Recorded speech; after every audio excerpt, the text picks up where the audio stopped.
secara kertas itu gitu, secara kertas itu gitu. Itu waktu itu sempat mikir kayaknya nggak fair. Kan ada teman-teman itu sempat punya bakat dan minat di bidang yang lain yang harusnya ini bisa jadi someone nih gitu, tapi terus ya akhirnya dibilang kelas itu tadi dibilang nggak sukses masa depannya, mau jadi apa nanti, cuma lewannya jadi nggak bagus gitu, jadi nggak holistik. Tadi Mas Menteri sempat sebut tentang nilai-nilai Pancasila, itu menurut menarik banget karena ada sedikit menyentuh tentang isu well-being si murid ini, bagaimana si murid ini mengenal dirinya, mengenal sekitarnya, berempati, social conscious yang baik.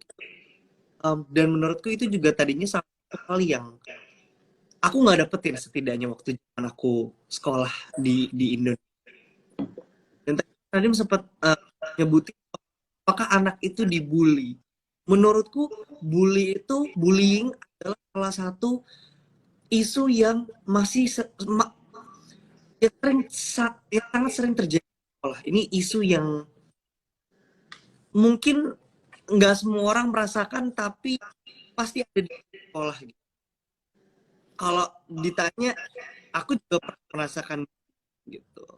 Tapi Sama. sebelumnya aku mau nanya Mas Menteri gitu. Have you ever experienced, pernahkah mengalami bullying atau malah yang membuli?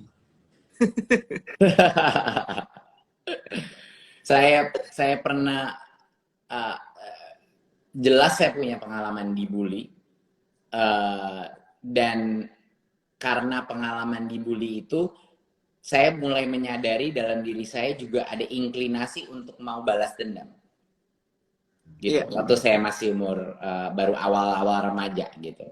Tapi ya alhamdulillah saya mulai umur 14-15 tuh mulai berkembang pertemanannya, jadinya nggak sempat jadi bully, tapi bisa gitu. Saya udah ngerasa itu kemarahan dalam diri saya untuk kepengen menjadi bully. Tapi saya juga susah menjadi bully. Saya kecil dulu, saya masih kecil sih sekarang, tapi nggak tinggi. Tapi iya, saya dulu itu waktu umur 11, umur 10 sampai umur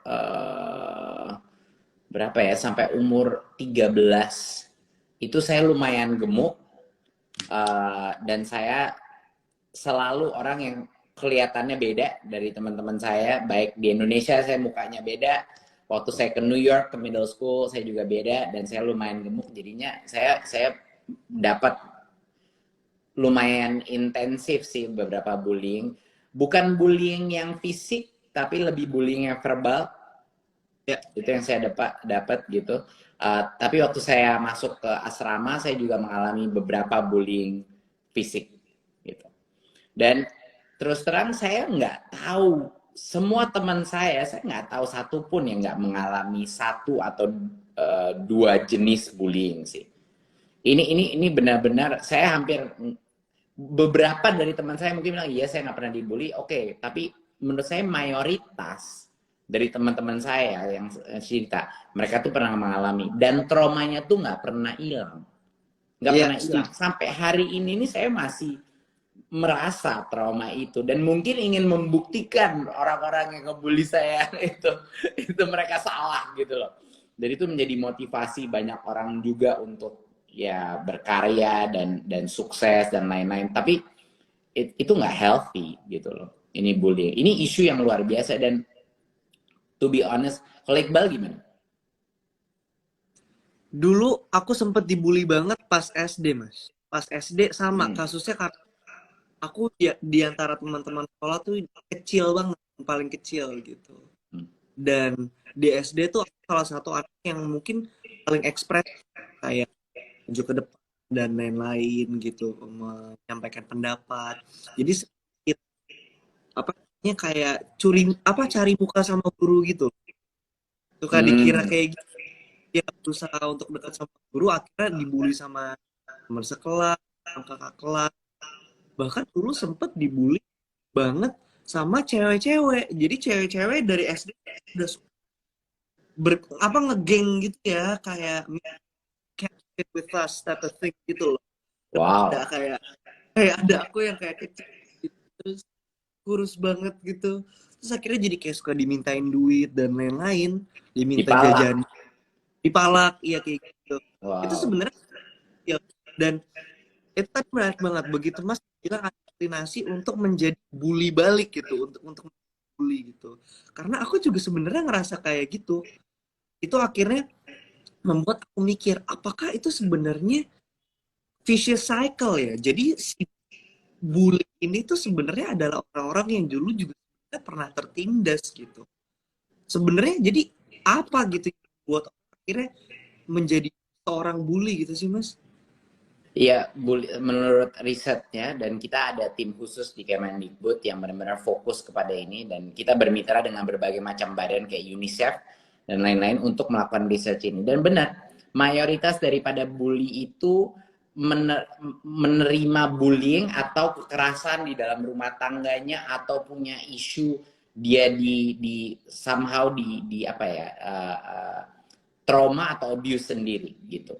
Jadinya bully itu kadang-kadang refleksi daripada dia tidak suka dengan dirinya atau merasa dirinya itu tidak valuable.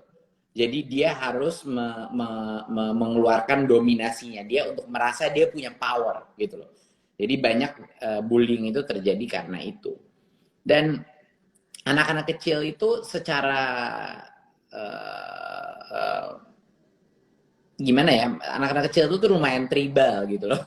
Mereka tuh bikin tribe itu memang natural bagaimana kita sebagai manusia berkomunikasi. Jadi ya selalu ada kelompok kita, kelompok Anda, dan lain-lain. Nah ini yang sebenarnya kita sedang mau merancang ini grand design program.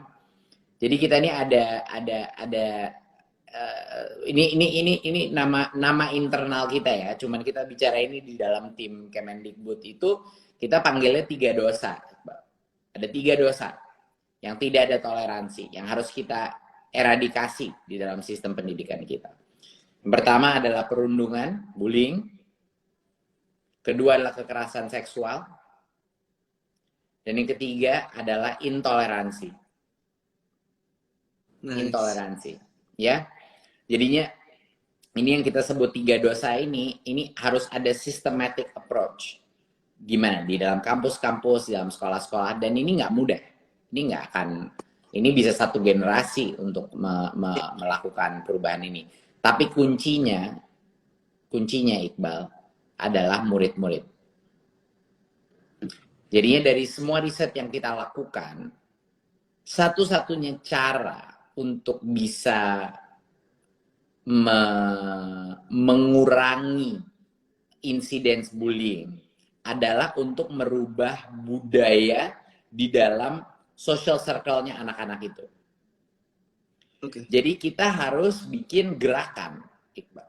Kita harus bikin gerakan di mana anak-anak yang populer, anak-anak yang influencer di dalam classroom-nya, di dalam itu menjadi guardian bullying. Dia menjadi guardian orang-orang yang dibully. Dia yang diberikan tanggung jawab dan juga influence untuk melindungi rekan-rekan kelas dia, ya, murid-murid lain yang mungkin menjadi victim bullying. Jadi kalau anak-anaknya sendiri, kalau anak-anak di sekolah tidak step up, kalau mereka tidak membela anak-anak yang dibully, kita nggak akan bisa solve problem ini. Gitu. Jadi mau kita pakai program apapun dari pemerintah, kepala sekolah, tentu kepala sekolah dan guru harus sensitif, harus menerima pelatihan mengenai ini. Tetapi ujung-ujungnya kalau kita mau hilangkan, kita harus membuat bullying itu sama sekali tidak bisa ditolerir, bukan untuk orang yang dewasa, untuk anak-anak. Gitu, untuk anak-anak. Jadi kalau kita udah mencapai critical mass, anak-anak itu tidak mau toleransi bullying sama sekali. Dan kalau anak-anak melihat orang dibully, si bulinya itu yang mendapatkan hukuman sosial. Si bulinya yang mendapat hukuman sosial. Itu baru kita bisa merubah budayanya. Nah, caranya gimana? Ada berbagai macam strategi, tapi harus lewat student body-nya. Harus lewat siswa-siswanya. Gitu. Nggak, semua intervensi dari dewasa itu hanya limited kapabilitasnya yang bisa terjadi. Setuju, setuju, setuju, setuju. Karena kalau aku personal experience-nya ada yang dibully, atau aku dibully, lu lapor orang tua atau guru gitu, curhat tentang apa yang terjadi. Lalu nanti guru atau orang tua kayak kasih tahu ini yang ngebully ini, akhirnya jadi, woi ngadu, ngadu, tukang ngadu. Jadi si mental si yang dibully ini makin makin kacau gitu. Jadi makin nggak berani cerita sama siapa-siapa, makin nggak punya perlindungan dan lain-lain. Dan bener tadi kata, jadi traumanya sampai hari ini, iya sih, itu nggak bisa gitu Iya. tentang si bully. Dan Um, juga satu hal, karena dari pengalaman saya pribadi yang nggak tahu Iqbal apa yang terjadi sama Iqbal waktu itu. Tapi buat saya waktu saya masuk UWC, saya masuk asrama itu, jadi saya udah tinggal sendiri itu di luar rumah orang tua tuh sejak umur 14 Iqbal. Karena saya udah jadi border dari umur 14 gitu. Nah, waktu saya pertama masuk asrama saya, itu pertama kalinya saya mendapat ancaman bully fisik dari kakak kelas. Gitu. kan UWC bukannya kayak apa namanya mengecam keras bullying ya? Sangat. Intoleran. Tapi itu hukum rimba kadang-kadang. Kalau kita semua anak-anak tinggal di sekolah nggak ada orang tua gitu, ya masih Iya. aja gitu remaja ini hukum rimba gitu. Jadi ya mau di situasi apapun di sekolah yang sangat baik sama itu, memang oke lah, nggak separah-parah budaya lain. Tapi beberapa kali itu ada gitu loh, serangan fajar dari kakak kelas gitu ada. Dan saya mengalami itu. Uh, tapi saya melihat ya dari pengalaman itu, saya pada saat itu karena pengalaman saya sebelumnya, saya udah bilang enough. Jadi saya itu bukan melawan kembali secara fisik, tapi saya melawan secara tegas gitu. Enggak, saya nggak mau dibully. Jadi kalau kalau dan saya sempat berdiri dan membela diri saya terhadap bully-bully itu. Nah, itu perbedaannya. Saya ngelihat teman-teman saya yang di sama seangkatan saya yang tidak melakukan itu, Iqbal. Itu kasihan banget. Mereka terus dibully selama 1 tahun, 2 tahun ke depan itu. Tapi saya udah nggak lagi, karena saya membela diri sendiri gitu. Jadi di satu sisi lain juga sangat penting untuk anak-anak yang dibully untuk mengerti bagaimana secara konstruktif mereka meningkatkan rasa percaya diri mereka untuk say no gitu. Itu juga sama pentingnya. Dan tapi yang lebih penting lagi, teman-teman dan peernya membantu dia gitu. Kalau guru dan orang tua mereka punya andil dalam mengurangi bullying ini. Kalau ini memang kata Mas harus dari student body, tapi apa yang guru dan orang tua bisa lakukan untuk membantu mengurangi masalah ini? Banyak. Mereka bisa menjadi jauh lebih sensitif. Pertama, mereka nggak boleh, kalau mereka melihat itu terjadi, ya, itu mereka nggak boleh ada toleransi sama sekali. Mereka harus mengerti, dan mereka harus juga mengerti bahwa si bulinya itu juga mungkin lagi mengalami masalah. Jadinya untuk bisa mengerti apa yang terjadi di yang dibully sama yang membuli, itu adalah tanggung jawab baik orang tua maupun guru untuk mengetahui apa sih yang lagi terjadi. Kenapa ini kamu seperti ini gitu. Dan seperti apa itu kamu gitu. Jadi itu yang pertama, sensitivitas untuk melakukan monitoring yang ada. Karena kalau dia melihat itu terjadi baik di kantin atau di mana-mana, itu akan membangun informasi buat guru-guru untuk bagaimana mengambil intervensinya. Jangan malah secara publik, makanya isu-isu mengenai mengadu dan itu kan bisa memperburuk ya. Jadi sensitivitas judgement daripada guru itu penting sekali. Kedua, harus ada tempat yang aman untuk komplain juga. Harus ada tempat yang aman di mana murid-murid bisa mengisu, mungkin bahkan secara anonymous, kadang-kadang tidak anonymous, tapi secara anonymous bisa membilang kalau dia punya concern terhadap teman yang dibully atau apa. Jadi harus ada safe zone. Safe zone di mana murid itu tuh bisa melaporkan tanpa dia terancam hukuman sosial. Jadi itu sangat penting juga. Jadi paling tidak orang dewasanya mendapatkan informasi. Gitu. Dan yang terakhir adalah kepala sekolah dan guru-guru itu harus mendemonstrate teladan behavior terhadap itu. Kalau misalnya dia bilang anak-anak nggak boleh perundungan, abis itu anaknya digampar gitu di dalam kelas, atau dijambak ininya atau apa Ya, gitu ya. Kalau gurunya sendiri menggunakan kekerasan fisik, itu juga anak-anaknya melihat itu sebagai ya gimana kita mau berubah orang orang dewasanya seperti itu. Jadi itu, dan approach kepada diskusi dan dialog kepada orang tua itu luar biasa pentingnya. Mungkin yang terpenting, peran guru untuk mengkomunikasikan observasi-observasi itu kepada orang tua. Biar orang tua tuh nanti bisa juga berdiskusi dengan anaknya. Baik si pembuli maupun yang dibully gitu. Jadi itu kira-kira aktivitas-aktivitas yang menjadi tanggung jawab orang dewasanya dalam sistem itu. I see. Dari yang aku tahu, anak-anak yang rasa bahagia sekali ketika pandemi ini sekolah daring karena mereka bisa belajar dari perundungan secara luring gitu, secara mereka ketemu ada di sekolah gitu. Dan ternyata itu daring pun mereka mendapatkan bullying ini gitu Mas, mungkin secara cyber, secara verbal dan lain gitu. Mas punya tips nggak sih gimana caranya untuk um, si anak-anak ini bisa menghindari bullying ini, karena di masa pandemi ini kan kita lebih sering terpapar sama handphone, kita lebih sering terpapar sama internet gitu, dimana banyak orang-orang gendam bilangnya sih, orang-orang gila yang mereka um, lindung di balik topeng anonim untuk bisa harassment, untuk bisa assault gitu, verbally assault someone, untuk bisa bikin sosial komentar yang menyakitkan gitu-gitu. Mas Menteri punya nggak saran-saran buat teman-teman di rumah? Iya, saya juga saya menjadi sebagai pejabat negara, saya menjadi korban utama daripada itu. Jadi itu merupakan hal yang saya alami secara personal, dan iya, terus terang mau kulit setebal apapun, Iqbal, ya masih menyakitkan gitu. Dan menurut saya cyberbullying buat anak-anak itu bisa lebih parah daripada physical bullying. Karena ada permanennya, iya kan? Ada Iya, ada permanennya di situ, dan jumlah orang yang bisa melihat itu, dan berarti shame faktornya, faktor malunya itu jauh lebih bisa traumatik gitu.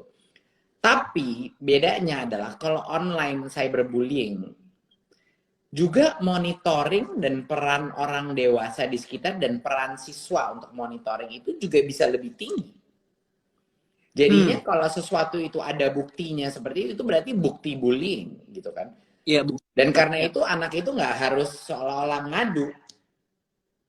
Itu sudah hmm, jelas, dan si pembuli itu bisa mendapat sanksi daripada sekolah, baik sanksi kepada orang tua atau sanksi lebih baik lagi sanksi sosial dari teman-temannya dia, murid-muridnya. Itu yang terpenting sebenarnya. Jadi bayangkan kalau kita berhasil menciptakan kesepakatan dalam satu kelas. Oke, kita akan sepakat kalau satu dari kita dibully di cyber, kita semua akan membantunya. Ya, bayangkan dampaknya buat itu anak kalau dia dibully secara cyber, lalu teman-temannya datang untuk mengepung positif, ya kan? iya, Untuk mengepung dia dan membela dia secara cyber, itu bayangkan powernya dan betapa lemahnya si bully kelihatan di momen yang itu. Jadi ini sebenarnya kalau saya berbicara sama anak-anak muda kita, ini kesempatan, walaupun kita dipindah ranahnya ke dunia digital, bukan cuma bullying yang potensinya hebat, tapi membela orang yang dibully itu juga potensinya sangat kuat. Gitu. Jadinya double edged sword ya dunia digital ini, tapi bisa kita gunakan juga untuk melakukan apa yang do the right thing gitu loh buat anak-anak muda generasi kita. Karena terus terang kan ini situasi bullying dan cyberbullying di negara kita kalau dibiarkan terus kayak gini ya nggak ada yang konstruktif gitu loh, nggak ada yang konstruktif. Orang akan takut menjadi dirinya dia, orang akan Setuju. takut menunjukkan opini dia secara terbuka, orang akan selalu was-was dan ya ujung-ujungnya menunjukkan citra dia yang dia dia kira orang ingin dia menjadi. Iya. Dan setiap hari kita dalam hati kita, soul kita setiap hari mati sedikit di saat itu terjadi. Jadinya untuk tidak bisa jadi diri kita, untuk malu menjadi diri kita sendiri, itu menurut saya suatu hal yang akan trauma bisa seumur hidup. Dan itu makanya bebannya di kita, di anak-anak muda, bebannya ada di kita untuk melakukan apa yang benar gitu. Mas Menteri, seberapa yakin kalau tidak bisa mengubah em, bangsa Indonesia ke depannya? Seberapa yakin? Mhm. Ya saya yakin sekali perubahan itu bisa terjadi, atau enggak saya nggak akan mengambil pekerjaan ini kalau saya nggak merasa perubahan itu bisa terjadi. Tapi berapa lama perubahan itu akan terjadi, itu adalah pertanyaannya yang terpenting, yang masih belum ada jawaban gitu. Tapi harapannya dalam waktu 4 tahun ke depan ini, sisa waktu saya di sini, harapannya kita akan bisa menciptakan paling tidak perubahan-perubahan yang akan sulit dibalikkan. Perubahan-perubahan yang harapan saya irreversible gitu. Iya. Ya kan, UN dihilangkan itu kan Iya, susah iya. untuk dikembalikan, ya kan? Bahwa kita membuat seleksi kepala sekolah dan pengawas dan guru, pelatih guru yang berdasarkan guru penggerak. Ini kita lakukan kayak Kopassusnya guru lah, Iqbal. Itu namanya Iya. guru penggerak gitu program kita. Dan kalau mereka menjadi kepala sekolah, menjadi itu juga akan sangat sulit dibalikan kalau mereka sudah menjadi agent of change. Kalau kita merubah standar guru-guru baru kita yang keluar dari sekolah, baru menjadi guru fresh, merubah mindset mereka. Itu kan mereka menjadi agents of change. Dan mereka nggak harus unlearn anything juga. Jadi itu akan menjadi agen perubahan juga. Kalau kurikulum kita bukan menjadi kurikulum yang set menu, nih harus kayak gini semuanya, tapi menjadi supermarket. Kurikulum itu menjadi supermarket, di mana guru-guru itu boleh belanja bahan-bahan dasar, bahan-bahan pokok mereka, lalu mereka boleh masak sesuai minat dan bakat anak-anak mereka. Dan Menarik. sesuai Iya. kompetensi anak-anak mereka. Bayangkan kalau itu bisa terjadi dari kurikulum. Dan dengan teknologi saya rasa itu mungkin banget terjadi. Bayangkan kalau Iqbal, bayangkan kalau di classroom kita lebih banyak waktu dialokasikan untuk project based learning. Di mana anak-anak bukan duduk di kelas saja nerima informasi dari guru, tapi mereka berkolaborasi dengan teman-temannya, mengerjakan suatu project, di mana angka mereka saling bergantung sama kinerja masing-masing murid, belajar berkreasi dan menghasilkan karya. Ini esensinya. Mungkin yang untuk terakhir ya, jadi saya tuh selalu bilang, nggak usah, kadang-kadang kalau menjelaskan semua strategi perubahan sistem pendidikan itu bisa mumet, apalagi anak-anak muda gitu mikir gimana ini gimana, guru-guru juga bisa mumet. Tapi saya menyederhanakan itu dalam 3 aktivitas yang dilakukan setiap hari di dalam classroom, di dalam sekolah. Kalau budaya sekolah itu mencapai 3 aktivitas ini tiap hari, itu namanya sekolah itu sudah mulai ke arah atau sudah merdeka. Oke. Kalau 3 aktivitas itu adalah banyak tanya, ini buat guru dan murid ya, ini bukan cuma buat murid, ini buat guru dan murid. Banyak tanya, banyak coba, banyak karya. Ini 3 hal. Pokoknya kalau semuanya mau secara teknis, sains daripada pedagogi terlalu rumit atau apa, pokoknya 3 esensi ini. Banyak tanya, banyak coba, dan banyak karya. Ini adalah esensi daripada aktivitas-aktivitas yang memerdekakan otak kita dan memerdekakan suatu institusi untuk berani berinovasi. Kalau kita nggak berani tanya, kalau nggak banyak tanya, itu nggak ada. Kita nggak bisa mendevelop nalar kritis kita. Kalau kita nggak berani coba dan nggak berani gagal, gagal itu adalah pembelajaran, gitu loh. Kalau kita nggak berani coba-coba hal yang baru, inovasi tidak mungkin terjadi, kreativitas tidak mungkin terjadi. Oke, Iqbal, you know this dari karya. Kita cuma belajar dari you become good at your craft karena Iqbal berani gagal Karena pernah karena salah. itu, iya kan? Dan karena itu menjadi lebih baik. Dan tentu yang terakhir adalah untuk berkarya. Jangan kita harus menjadi generasi yang menghasilkan sesuatu, bukan hanya mengikuti ujian. Kita harus menciptakan karya, apa itu paper, project, aktivitas, jiwa kepemimpinan, suatu karya seni, apapun itu harus menjadi portfolio di mana kita bersendiri ataupun bersama kelompok menciptakan sesuatu. Itu adalah yang di masa depan kita, dunia industri, dunia profesional, dunia entrepreneurship akan mendemand skill-skill itu. Dan kalau tidak, ya kita bakal tenggelam di dalam laut perubahan itu. Wow. Tadi Mas Menteri sempat ngebahas tentang kembali kemerdekaan belajar untuk semua siswa dan juga buat guru gitu. Ini mungkin pertanyaan yang simple dan mungkin dipertanyakan sama banyak orang. Akan kita kembali ke sekolah off. Kenapa Iqbal tadi keputus? Oh sorry, iya tadi Mas Menteri sempat bahas tentang mengembalikan kemerdekaan belajar gitu untuk siswa dan juga gurunya. Ini mungkin pertanyaan yang simple, tapi mungkin dipertanyakan sama semua orang mungkin lagi menonton.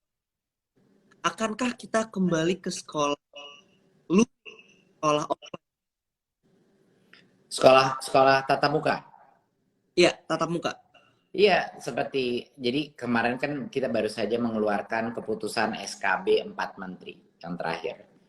Jadi banyak orang mengira ini keputusan untuk sekolah tutup atau sekolah tatap muka apa online itu keputusan Kemendikbud. Itu tidak benar, itu keputusan 4 kementerian. Jadinya ada kita, ada Mendagri, ada Menak dan Menko PMK. Dan juga Menkes, Kementerian Kesehatan juga terlibat dalam SKB itu. Keputusannya gini, keputusannya adalah untuk semester berikutnya masing-masing pemerintah daerah yang jauh lebih mengenal daerahnya dia, jauh lebih mengenal mana tingkat infeksi di dalam setiap kecamatan, kelurahan, desa-desa dia, bisa melakukan judgment call, diskresi untuk menentukan apakah dia siap apa tidak untuk melakukan tatap muka. Tapi Pemda itu, bupati maupun gubernur itu, atau wali kota, tidak bisa membuka sekolah tanpa izin daripada kepala sekolah dan komite sekolah. Komite sekolah itu adalah representatif orang tua dan komunitas di masing-masing sekolah. Jadi ujung-ujungnya sekolah yang buka ini ada di tangannya orang tua. Orang tua yang menentukan apakah sekolah itu boleh buka. Jadi mau zonanya merah, kuning, hijau itu udah bukan lagi konsiderasi Pemda dan komite sekolah dan kepala sekolah yang menentukan, dua-duanya harus setuju kalau sekolah dibuka apa tidak. Jadi itu yang terjadi. Yang terjadi adalah sekarang masing-masing pemerintah daerah punya hak dan masing-masing sekolah punya hak untuk melakukan tatap muka. Tapi checklistnya tuh lumayan intensif gitu. Jadi lumayan intensif, ada berbagai macam checklist protokol kesehatan yang harus dilakukan untuk mencapai itu. Jadinya contohnya Iqbal, kemarin tuh yang zona kuning tuh udah 2 bulan kita boleh masuk tatap muka. Tapi cuma 25-30% yang udah melakukan tatap muka karena ada waktu untuk preparasi transisi lagi balik ke tatap muka. Tetapi pas masuk sekolah pun tatap muka ini sama sekali tidak normal. Jadi maksimal per kelas tuh yang biasanya 36 anak, sekarang cuma boleh 18 anak. Ya, jadi kapasitasnya itu cuma 50%. Ya. Jadinya mau nggak mau harus hybrid model, ada setengah dari kelasnya yang di rumah, setengah dari kelasnya masuk. Gitu. Dan nggak, mohon maaf, saya banyak sekali anak-anak yang mungkin kangen ekskul dan main-main di kantin, tapi itu tidak diperkenankan, nggak bisa. Udah resiko masuk sekolah aja itu kan sudah meningkat, resiko penyebaran COVID. Apalagi kalau kita biarkan semua anak-anak makan bersama, bermain bersama dan lain, itu nggak belum boleh. Jadinya bahkan sekolah itu akan sepi gitu. Cuman setengah kapasitas, masuk kelas doang, habis itu pulang. Udah nggak boleh ngapa-ngapain lagi gitu. Jadi itu adalah kompromi yang kita biarkan. Karena kasihan, Iqbal, kita punya begitu banyak daerah-daerah di berbagai macam area di Indonesia yang sulit, bahkan yang tidak bisa melakukan PJJ gitu. Dan itu jadi untuk mereka, terutama untuk mereka, ini memberikan kesempatan daerah-daerah untuk mengambil keputusan bahwa untuk mereka, apalagi yang di desa-desa terpencil dan lain, untuk bisa mulai melakukan tatap muka duluan, karena mereka yang resiko paling tertinggal dari sistem ini. Dan yang terakhir adalah ini enggak, kalau kita terus saja melalui PJJ ini, dampak kepada psikososial anak-anak kita, loneliness. Kita ada bukan hanya pandemi corona ya, kita punya pandemi kesepian, kita punya ada pandemi kekerasan di dalam rumah tangga sekarang yang terjadi karena stres. Kita ada pandemik juga krisis pembelajaran dan motivasi, karena seperti kita tahu banyak sekali anak-anak kita yang stres di rumah. Anak-anak itu membutuhkan interaksi, jadi di dunia juga mengalami ini, tapi di Indonesia juga kita harus sangat hati-hati untuk tidak membuat loss of learning ini sesuatu yang permanen dan nggak bisa dikejar kembali gitu loh pada saat pandemi ini udah ada. Jadinya kita harus benar-benar membalance. Ada prioritas kesehatan, tapi juga ada prioritas untuk memastikan satu generasi tidak tertinggal selama-lamanya, permanen mengalami keterbelakangan pembelajaran dan kesehatan mental. Wow, oke. Itu ya buat yang nanya apakah akan masuk, tadi sudah dijelasin sama Mas Menteri. Kalau banyak banget sebenarnya apakah harus bikin online. Terima kasih jawabannya, Mas Nadim. Sangat apa ya? Dielaborasi dengan sangat baik. Saya sih kalau aku sih puas sebenarnya gitu. Apakah harus masuk atau tidak? Semoga teman-teman yang di rumah juga merasa terjawab. Dari tadi kita udah pendidikan, not tapi condensed topic. Karena aku sebenarnya pengen main sebelum live-nya ini, takutnya mati kalau udah sejam kan. It's almost an hour since we pengen main game sama Mas Menteri nya this or that, ini atau itu. So aku punya dua pilih, A or B, lalu Nadim harus dengan cepat tanpa mikir ya jawab A atau B. Your preference. Oke. Oke? Siap. Start easy ya. Mie rebus sama mie goreng? Mie goreng. Jadi murid atau jadi guru? Murid. Diminta nyanyi atau diminta acting? Acting. Pelajaran matematika atau bahasa? Bahasa. Bubur diaduk atau bubur tidak diaduk? Diaduk. Oh, normal berarti. Aku pulang sekolah cepet. Apa? Sorry. Istirahatnya yang lama atau pulang sekolah yang cepet? Pulang sekolah cepat. Dengerin K-pop atau nonton K-drama? None of the above. Cool. Sorry. Eh, jajan di kantin apa bawa bekal? Jajan kantin, Nice ya. Nulis pakai pensil atau pakai ballpoint? bolpen. Yang terakhir, pendidikan Indonesia jadi maju atau kebudayaan Indonesia yang mendunia? Dua-duanya lah. Gak bisa pilih satu ya? Gak bisa. Iya, iya, iya, iya. Ya pastilah harus dua-duanya. Dan Iya, itu iya. satu konsekuensinya yang kedua, gitu kan? Benar, benar, benar, benar, Iya. benar. Aku mau ngetes tadi, makanya kasih pertanyaannya di yang gampang-gampang dulu. Mas, uh, sebagai penutup nih, kita punya waktu sedikit lagi. Boleh nggak Mas Nadim memberikan pesan ya, atau mungkin wejangan kali untuk teman-teman yang masih duduk di bangku sekolah, yang hari ini masih berjuang untuk daring, mungkin teman-teman di luar kota juga yang mungkin sulit untuk mendapat sinyal, dapat kuota dan lain-lain. Mungkin ada yang ingin disampaikan teman-teman kita di seluruh Indonesia yang menyaksikan ini. Ya, makasih Iqbal. Ya untuk teman-teman kita, pertama saya menyadari betapa sulit situasi ini sekarang. Kita ini bukan mengalami cuman krisis kesehatan, kita mengalami krisis ekonomi dan krisis pembelajaran. Jadinya ada elemen bukan hanya kita stres di rumah dan sangat sulit melakukan pembelajaran secara online, tetapi juga ada masalah kesehatan mental yang harus kita konsiderasi juga. Dan saya sadar kepada adik-adik semua, teman-teman semua ini, bahwa ini bukan masa yang mudah.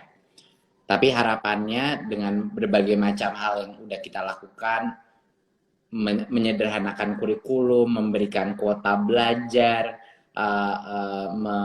membantu guru-guru adik-adik, terutama guru-guru honorer, dan juga udah menghilangkan UN tahun ini. Harapannya adalah paling tidak adik-adik merasa pemerintah tuh hadir untuk di masa ini. Tapi sekarang kita memasuki masa transisi di mana akan mulai melakukan tatap muka bagi beberapa sekolah kalau orang tuanya menginginkan. Jadi ini merupakan transisi yang sangat penting bagi adik-adik. Jadi pertama adalah mohon kesabaran, kedua adalah jaga protokol kesehatan. Jaga protokol kesehatan apalagi kalau di sekolahnya sudah mulai tatap muka. Dan yang ketiga adalah jangan putus asa. Karena yang saya pelajari selama ini adalah saya itu nggak pernah belajar dari sukses-sukses. Saya selalu belajar dari kalau nggak kegagalan, dari kesulitan. Itulah momen-momen kita sebenarnya berkembang sebagai manusia. Kalau kita ditantang di dalam kesulitan. Jadinya mungkin adik-adik belum menyadari ini sekarang. Tapi kalau adik-adik survive dan keluar daripada krisis ini, saya yakin adik-adik akan menjadi salah satu generasi terkuat di Indonesia. Dan itulah yang kita butuhkan untuk menjadi SDM kita unggul di masa depan. Kita harus punya generasi yang kuat, yang tangguh. Terima kasih. Terima kasih banyak Mas Nadim atas waktunya.